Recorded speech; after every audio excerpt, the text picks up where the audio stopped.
ESPN just dropped 8 of our teams in their way too early top 20 for 2026. While the SEC scraped together only 7, college football, it's officially ours, right?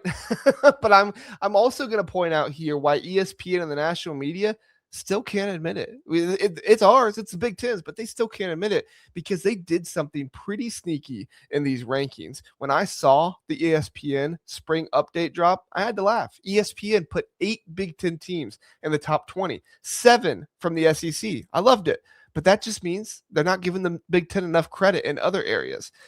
Sort of.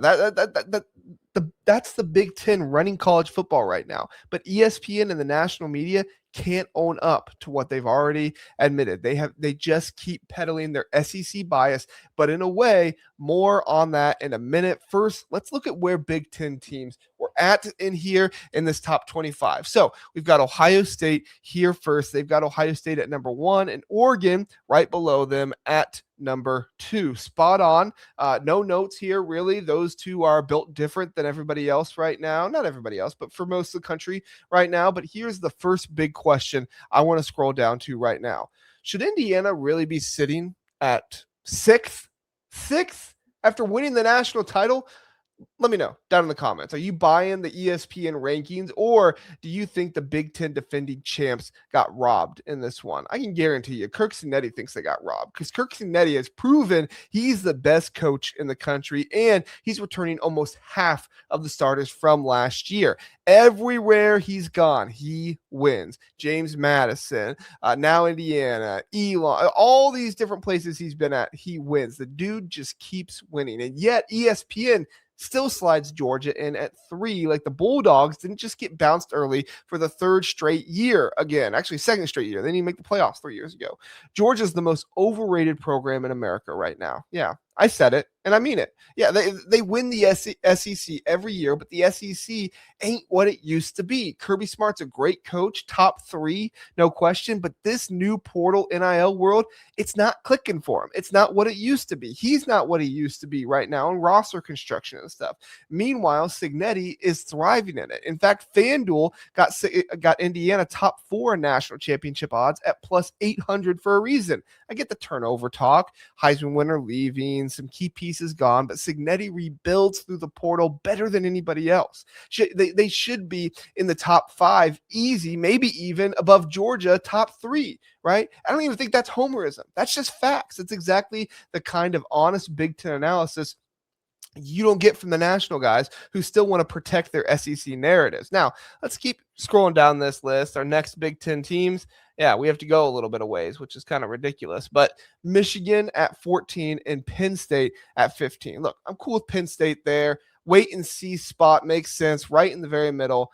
But why are they so down on Michigan? Why are you so down on Michigan? They just got Kyle Whittingham, who I am normally lower on than the national media, which is fine. But the national media has him top 10 all the time.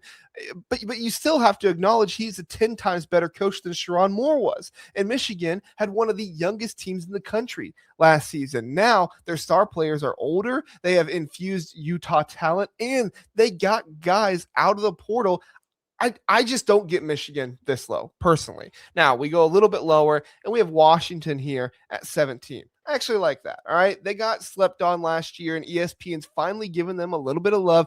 Good on you, ESPN. I never thought I'd say that. But, throw up after that. But let's keep going down. Iowa at 19. Similar vibes here. Ferentz is going to have them winning 10 games again, possibly this season, 9 at the very least. People forget how good they were last year. They lost a ton of production, sure, but the offense is still going to surprise people. And then you have USC. USC sitting all the way down there at 20. Come on now.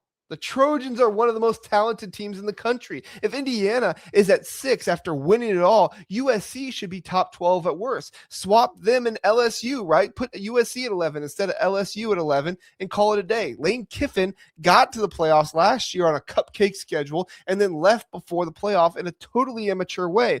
Matt Campbell at Iowa State and Kyle Whittingham at Utah have shown they have much more consistency, much more maturity, and now they're at Penn State and Michigan. Michigan and USC deserve better than being stuck way behind them and just not given enough credit. So here's where ESPN really slips up, though. They want you to look at the 8 Big Ten teams in the top 20 and think, wow, they finally got it right. But no, we look closer than that. In the top 13, the SEC still has 6 teams. 6. You got Oklahoma, you got LSU, Ole Miss. They still believe LSU, Ole Miss, Georgia, and Texas A&M more than they believe in USC, Washington, Michigan, and Iowa. That's the same old SEC bias dressed up in just new numbers. They've casually go all the way up here. It's just, same full numbers.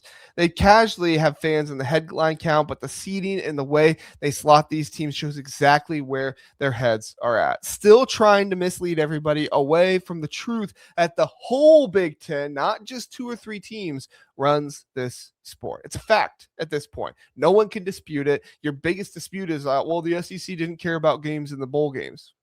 Really? You want that to be your argument? The Big Ten runs college football. We've got the talent, we've got the coaches, we've got the depth, the schedule strength. Ohio State and Oregon in the top. Indiana should be up there, and they're defending champs. It's not luck.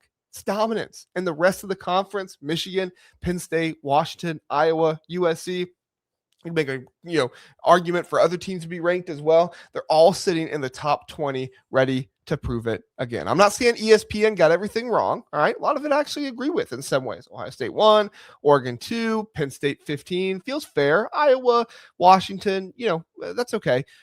But they still couldn't help themselves with the classic brand bias. Indiana should be higher. USC should be way higher. Georgia should be lower.